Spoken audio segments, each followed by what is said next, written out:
pessoal, tudo bem com vocês? Nós somos educadoras de língua portuguesa. Eu sou a Sami. Eu sou a Mônica e hoje nós iremos tratar sobre a variedade linguística. Vamos iniciar primeiro com o conceito e depois vamos entrar dentro das tipologias. Você sabe o que é variedade linguística? Essa semana nós vamos discutir esse conteúdo tão importante que se trata da variedade linguística. Ela faz parte constantemente dos nossos dias. Por meio da linguagem, nós podemos identificar as variantes existenciais. Quantos de vocês utilizam gírias para conversar com os colegas? Então, esse tipo de gíria, essa forma informal, de tratar as relações, tanto familiares quanto mais próximas, dentro de um relacionamento de amigos, está ligado diretamente às variações que a língua sofre. Se eu utilizar gírias, expressões, eu vou estar modificando a linguagem formal, que é aquela que fica de acordo com todas as regras e as normas da língua portuguesa. Então, se eu for falar numa entrevista de emprego ou se eu for perguntar algo para o diretor da minha escola, eu preciso ter algumas restrições e algumas formalidades dentro da minha língua. Então, é disso que trata a variedade linguística, dessas variações que a língua sofre. Ele é um fenômeno natural que ocorre pela diversidade dos sistemas da língua e impossibilidades de mudança de seus elementos. Então, ela pode mudar o vocabulário, pode mudar a pronúncia, a morfologia, a escrita das palavras, a oratória, a forma como elas falam.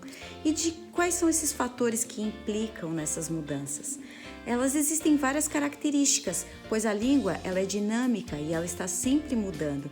Então, fatores como fatores geográficos, o sexo, a idade, a classe social, o grau de formalidade do contexto de comunicação, tudo isso faz com que a língua sofra algumas alterações, certo? Então, depois a educadora Samila vai explicar para vocês exatamente os tipos de variedade linguísticas que nós podemos encontrar dentro da nossa língua portuguesa, ok?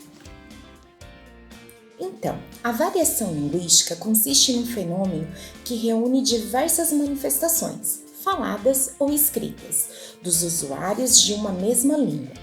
Há 4 tipos de distinção dentro das variações linguísticas. Vamos aprender um pouco sobre cada uma delas? Então, a primeira nós vamos falar sobre variação geográfica ou regional. Naturalmente falam da diferença de linguagem devido à região.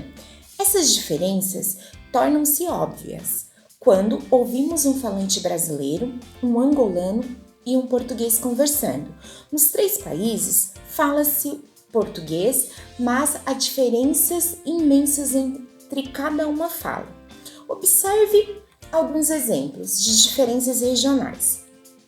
Mandioca, aipim e macaxeira. Os 3 nomes estão corretos, mas dependendo da região do Brasil, você ouvirá com mais frequência um ou outro. O mesmo vale para a polêmica disputa entre biscoito e bolacha, que se estende para todo o território nacional. As gírias também variam bastante regionalmente. Cerveja pode ser conhecido como beira em regiões do Paraná, breia em São Paulo e cerva no Rio de Janeiro. Já na segunda variação, nós vamos falar das variações históricas, que tratam-se das mudanças ocorridas na língua com o decorrer do tempo. Algumas expressões deixaram de existir, outras novas surgiram e outras se transformaram com a ação do tempo. Um clássico exemplo da língua portuguesa é o termo você. No português arcaico, a forma usual desse pronome de tratamento era vossa mercê, que, devido às variações inicialmente sociais, passou a ser mais usado frequentemente como vós me sei.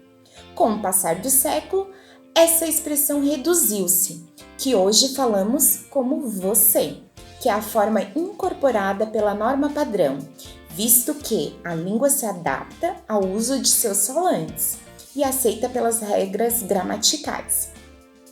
Tudo certo por aí? Então, vamos para a terceira variação, a variação estilísticas, que remete ao contexto que exige adaptação da fala ou estilo dela. Aqui entram as questões de linguagem formal e informal, adequação à norma padrão ou a despreocupação com o seu uso. O uso de expressões rebuscadas e o respeito às normas padrão do idioma remetem à linguagem tida como culta, que se opõe àquela linguagem mais coloquial e familiar. Na fala, o tom de voz acaba tendo um papel importante também. E a última variedade, a quarta variedade, são as variedades sociais ou diastráticas. São as variedades linguísticas que não dependem da região em que o falante vive, mas sim dos grupos sociais em que ele se insere, ou seja, das pessoas que com ele convivem.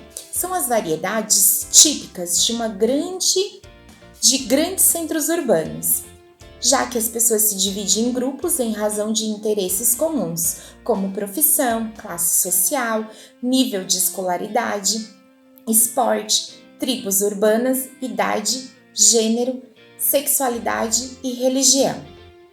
Tem uma perguntinha aí. Por que existem as variedades linguísticas se há uma norma padrão? Você já se perguntou? Então, a língua ela apresenta variações, visto que a própria sociedade divide-se em grupos. Há os mais ricos e os mais pobres, os que moram nesta ou naquela região, jovens e idosos, os cristãos e os budistas, os surfistas e os skatistas, os sambistas e os roqueiros, os médicos e os advogados, e assim por diante. É natural que cada esfera da sociedade adapte as regras da gramática normativa ou o vocabulário de acordo com as necessidades comunicativas. Por fim, é válido destacar que todos os idiomas possuem variações e que todas elas possuem validade. Não há variedade bonita ou feia, certa ou errada, elegante ou deselegante. Elas são apenas diferentes e contribuem para a riqueza cultural de qualquer país. Era isso, galerinha. Até a próxima e até o próximo vídeo.